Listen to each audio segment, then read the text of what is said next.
Do you have any idea how the underwater scenes in the Little Mermaid live-action film were made? Recently, Disney has been making more and more live-action movies based on their most famous animations. The Lion King, Beauty and the Beast, and Aladdin have proven that the idea is really great, but transforming an animation into a film with real people is quite a challenge. There was stunt training, boat training, voice training, dog training, gym training. I feel so trained. And maybe you don't know this, but the original soundtrack of The Little Mermaid is considered one of the best of all time among Disney films, and that was one of the reasons that directly influenced the choice of Halle Bailey as Ariel. Halle is one of the most memorable and incredible experiences of this job.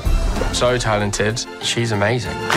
And because we know you're curious, we've brought you these and several other behind-the-scenes details that happened for the Little Mermaid film to come to the cinema. Just for you! What everyone knows is that you can't miss music that engages and pleases the audience in any Disney movie. It was like that in all princess movies, like in the original 1989 version of The Little Mermaid. And as we mentioned, that was one of the reasons why Halle Bailey was chosen in 2019 to play the live-action version of Ariel. And the film was released now in 2023. So, it took 5 years to produce the film and its wonderful songs. In addition to the lead role, Halle was also responsible for singing absolutely all of Ariel's songs in the film, which means no pretending to sing, it's really Halle's voice there. I don't know where, I don't know how, but I know something. The producers stated that they were simply enchanted when they heard the actress's voice singing the songs of the Mermaid Princess. This is because before becoming an actress, Halle and her sister Chloe were already professional singers for years. The sisters formed a musical duo and signed a contract with none other than Beyoncé's record label when they were only 16 and 18 years old. Beyoncé herself even presented a Billboard award to the duo. In other words, for Halle to both portray the character and deliver her spectacular songs was a dream come true. I loved working with the cast. That bond is there. It's truly a family. And it's precisely this beautiful voice that Ursula, the witch and villain of the film, desires. She was brilliantly portrayed by Melissa McCarthy, famous for her roles in comedy films like Ghostbusters. And between us, she did an amazing job as the villain. She definitely became one of the people who brought a fun and light-hearted atmosphere with her playful antics. That's better. Where is it? Don't cross my lens!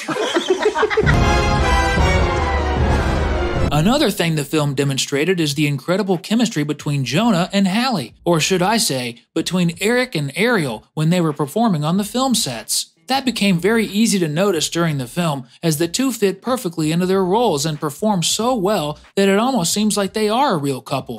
Could it be happening, folks? Speaking of Jonah, the actor mentioned that they had to undergo extensive training to portray their characters. This was crucial in several moments, such as when he had to hang on a rope, or when he had to perform scenes while steering the ship's helm and occasionally drowning, only to be saved by Ariel. And in Halle's case, she had to do that classic scene where she's supported by a rock. In addition to that, she had to simulate all the moments when she's underwater, swimming with her mermaid tail. That requires a lot of training. And these scenes of Halle as Ariel underwater required a lot of CGI to be completed. A large number of special effects were necessary to bring all the magic of King Triton's kingdom and everyone who lives there to the screen. So, absolutely everything that was done underwater required extensive CGI touch-ups. Even Ariel's hair, to create an underwater effect, had to be done in that way, as we can see when Halle is wearing that sort of headpiece. Of course, this was only for the underwater scenes. Additionally, we have some of the main characters entirely made of CGI, like Flounder, Sebastian the Crab, and Scuttle, the seagull. Some people were somewhat disappointed because they had a desire for the three sidekicks to have appearances more similar to their versions in the original film. But Disney chose to make the three characters as close as possible to their respective animal species. And the cool thing is that these characters were all very well done. The attention to detail is impressive, as well as the resemblance to real animals. But then the question arises, is it better this way? Or should Disney have made Ariel's trio of friends more similar to the original animation? Tell us your opinion here in the comments. We really want to know. But they couldn't just be well made, they needed to be well voiced as well. And when I say well voiced, of course, I'm referring to the voices that dubbed the Princess Ariel's 3 friends. For example, the seagull Scuttle was voiced by Awkwafina. Awkwafina is the stage name of Nora Lum, an American rapper of Chinese-Korean descent who is also an actress. One of her most famous films is Crazy Rich Asians, where she played Peek Lin. She also appeared in Jumanji: The Next Level as Ming. Rob would often encourage me to ad-lib. Why don't you tell me something nice? Hey, Scuttle, I like your hair. As for the wise crab Sebastian, the experienced David Diggs took on the role. Diggs has won awards as a theater actor and has also written, produced, and starred in the 2018 film Blindspotting, a dramatic comedy. On top of all that, he is a rapper and the lead vocalist of the hip-hop group Clipping. Life under the sea is better than anything they got going on up there.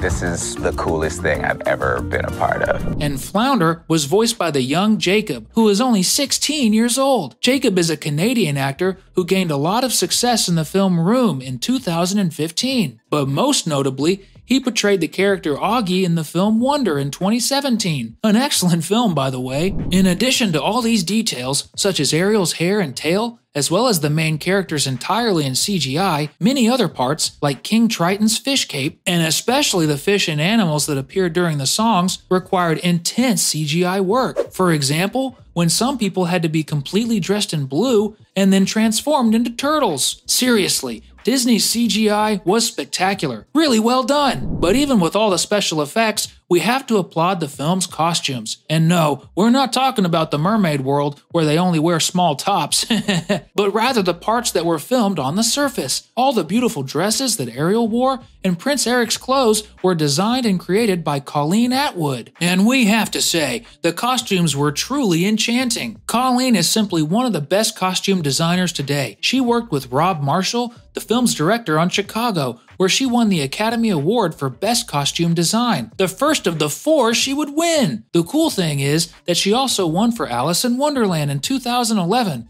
and for Fantastic Beasts and Where to Find Them, 2 films with a lot of fantasy, just like The Little Mermaid. And behind so much talent coming together, there needs to be someone skilled to put everything in its rightful place. All these people were coordinated and directed by Rob Marshall. Rob was one of the ones responsible for directing and choreographing Chicago, a musical-style film that won no less than 6 Oscars, including Best Picture. In addition, he had already directed some films for Disney, such as Pirates of the Caribbean on Stranger Tides, an adventure that is almost aquatic since most of the story takes place on ships, and also Mary Poppins Returns, another film full of songs. And that's exactly what Disney and The Little Mermaid needed, someone with experience in adventures, underwater worlds, and captivating choreography and music. That's why Rob would definitely be the right choice to direct Ariel's new film. Alright folks, these were the main moments and most important things that happened behind the scenes of The Little Mermaid live action. So, tell us, what did you think of all this 5-year effort to bring The Little Mermaid to the big screen? Share your thoughts with us. We're really curious to know. Give us a like and subscribe to the channel so you don't miss our upcoming videos. Until next time, bye-bye!